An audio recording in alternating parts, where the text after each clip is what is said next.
देखिए, हरियाणा में बिजाई 25 अक्टूबर से स्टार्ट हो जाती है, जो कि हमारा हरियाणा कृषि विश्वविद्यालय हिसार है, उसकी सिफारिशों के अनुसार।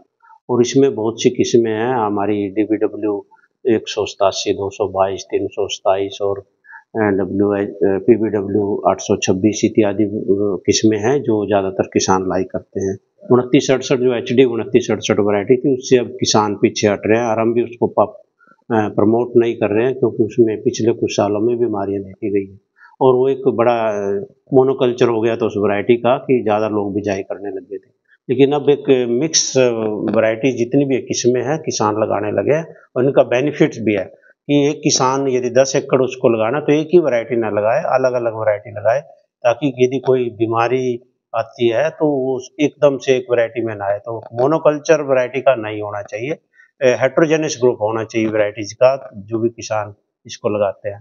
और वही है हमारा, अगर पछेती में जाएंगे 50 किलो सीड लगेगा प्रति एकड़। और अभी अगेती जो बिजाई हमारी 25 अक्टूबर से स्टार्ट होगी, किसान जैसे स्टार्ट करने जा रहे हैं कल कल से, इसमें 40 किलो प्रति एकड़ आप बीज का प्रयोग कर सकते हैं। बीज हमारी सरकारी संस्थाओं पर 1200 रुपया प्रति बैग 40 केजी वो उपलब्ध है। जितनी भी किस्में मैंने अभी बताई हैं, इन सब का बीज वहाँ से आप प्राप्त कर सकते हैं। मैं किसानों को सलाह देना चाहूँगा कि वो प्रमाणित बीजों का ही प्रयोग करें, 1-2 साल छोड़कर बीज बदली ज़रूर करें। इससे हमारा जो वैराइटल कंपटीशन है वो बना रहता है और नए बीजों का ज़मीन में आप बदल-बदल के बीजेंगे तो उससे हमारी पैदावार भी अच्छी होती है और बीमारियों का भी रोकथाम बनी रहती है, क्योंकि एक वैरायटी एक एरिया से दूसरे एरिया में जाती है तो उसका आपस में कंपटीशन भी बना रहता है और एक अच्छी पैदावार ये किस्मों से मिलती है।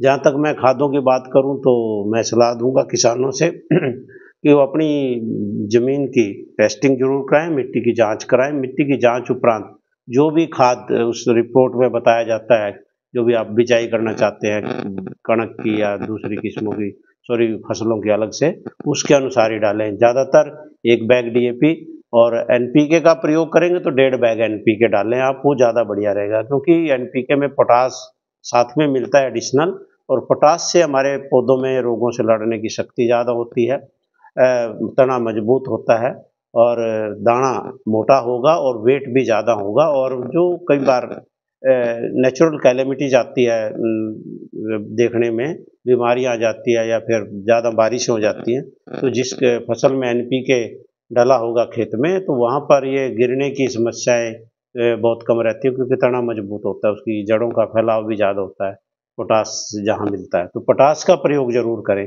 साथ में 10 केजी जिंक जरूर डालें बिजाई के समय पर। और देखा गया कुछ एरिया में काफ़ी किसान अब समझने लगे, जो इन सिटू मैनेजमेंट कर रहे हैं, यानी पराली को जमीन में दबा रहे हैं, तो उससे 1-1.5 एक इसमें यूरिया प्रति एकड़ कम यूरिया की खपत होने लगी है। तो एवरेज मैं कहूँगा 2 बैग प्रति एकड़ यूरिया ही डालें, 2 या ढाई पे, इससे ज़्यादा बिल्कुल भी ना डालें। कहीं देखते हैं 3 बैग डाल रहे हैं, 3.5 डाल रहे हैं, 4 तक भी कुछ लोग जा रहे हैं। तो ज़्यादातर अभी जो इन सिटू मैनेजमेंट का काम चल रहा है कि पराली को काट के, पीस के, तोड़ के, मरोड़ के ज़मीन के अंदर ही दबाएँ, और जो ऐसा दबाएँगे तो खाद के रूप में वो परिवर्तित होगा। और यदि भारी बारिश हो जाती है और पानी जब उसकी ज़मीन में बिल्कुल भी नहीं खड़ा होगा और हमारी जो कणक है बिल्कुल नहीं गिरेगी, तो इन सिटू मैनेजमेंट का समय है, ज़्यादातर इन सिटू मैनेजमेंट करें। सुपर सीडर की सहायता से आप कणक की बिजाई करें और समय रहते जो प्री इमरजेंस आपको खरपतवारों का करना है वो भी जरूर करें, और उसके बाद 21 दिन पे पहले पानी लगाना है वो आप समय पर लगाएं, 18 से 21 दिन पे। और जैसे ही 2 या 3 पत्ती हमारा खरपतवार लगता है आपको उग आया है प्री इमरजेंस की एप्लीकेशन के बावजूद भी, तो उस पर तुरंत आप स्प्रे करें। यदि उससे आगे जाएंगे तो फिर वो कंट्रोल नहीं होगी, तो फिर आपको बार बार दवाइयों का प्रयोग करना पड़ेगा।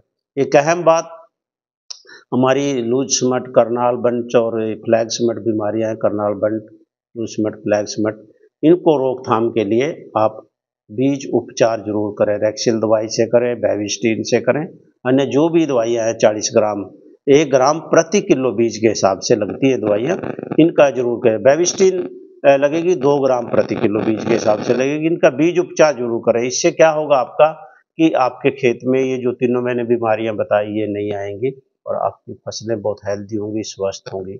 इसका आप ज़रूर ख्याल रखें बिजाई से पूर्व। वो लगा लें अच्छे से लगा के और छाया में सुखाएँ, गिला कल्चर भी लगा सकते हैं आप। जब राइजोबियम कल्चर लगाना वो भी लगा सकते हैं। तो जो चाहते हैं उनसे क्या है हमारी जो माइक्रोबायल एक्टिविटी है ज़मीन में बढ़ती है और जो न्यूट्रिएंट्स है पौधों को ईज़िली उपलब्ध हो सकते हैं। तो ये कुछ बातें थी जो बहुत ज़रूरी है हमारे किसानों के लिए। 25 अक्टूबर से जैसे बिजाई स्टार्ट होगी आप अपनी तैयारी अभी से करें। बीजों का अच्छे से चुनाव करें, उन पर दवाइयों का प्रयोग ज़रूर करें, बीज उपचार ज़रूर करें और बीज उपचार पर जो संतुलित खाद डालने के लिए बताए जा रहे हैं उतने ही डालें, अंधाधुंध खाद बिल्कुल ही ना डालें। जो आपकी टेस्ट रिपोर्ट में बताए गए हैं ज़मीन की सॉइल हेल्थ कार्ड में बताए गए हैं उसके अनुसार ही डालें और सिंचाई बिल्कुल सही समय पे करें। तो सर सुपर सीडर की अगर बात करें, अगर सीधे ही बिजाई करते हैं तो फसल अवशेष प्रबंधन भी होता है, गेहूँ की बिजाई भी हो जाती है, बेनिफिट रहता है किसानों को? हाँ, देखिए ये इसको हम इन सिटू मैनेजमेंट बोलते हैं, यानी यथावत प्रबंधन, जहाँ से वो स्टबल निकला उसको वहीं पर दबा देना। तो सुपर सीडर हमारी ऐसी मशीन है, ये 3 काम साथ-साथ करती है। एक तो रोटेट करती है फसल को, ज़मीन को, और साथ ही जितना स्टबल है उसको काट के अंदर मिला देती है और साथ ही साथ इसमें एक मशीन ड्रिल भी लगी है। साथ-साथ वो बिजाई भी कर देती है और प्रॉपर डेप्थ पे करती है। तो इसका बहुत बड़ी बेनिफिट है और इसमें जहाँ पानी आएगा भारी बारिश का या फिर हम फ्लड इरिगेशन करते हैं तो पानी ज़्यादा देर खड़ा नहीं रहता और इससे जड़ों का फैलाव बहुत ज़्यादा होता है क्योंकि ज़मीन भुरभुरी हो जाती है और जड़ों को फैलने में अच्छी सहायता मिलती है। केंचुओं का भी ज़्यादा फैलाव हो जाता है, केंचुए ज़्यादा पनपते हैं ऐसी ज़मीन में क्योंकि केंचुओं को बढ़ने के लिए स्टबल्स की ज़रूरत होती है, यानी अवशेषों की ज़रूरत होती है, वहाँ पर उपलब्ध होते हैं और केंचुआ हमारा बहुत अच्छा मित्र है। जिस खेत में जितने ज़्यादा केंचुए होंगे तो वहाँ पर यदि भारी बारिश हो जाती है तो फसलों को नुकसान नहीं होता, पानी नीचे लीच डाउन हो जाता है। आपका परिचय? मैं डॉक्टर करमचंद, उप कृषि निदेशक, कुरुक्षेत्र।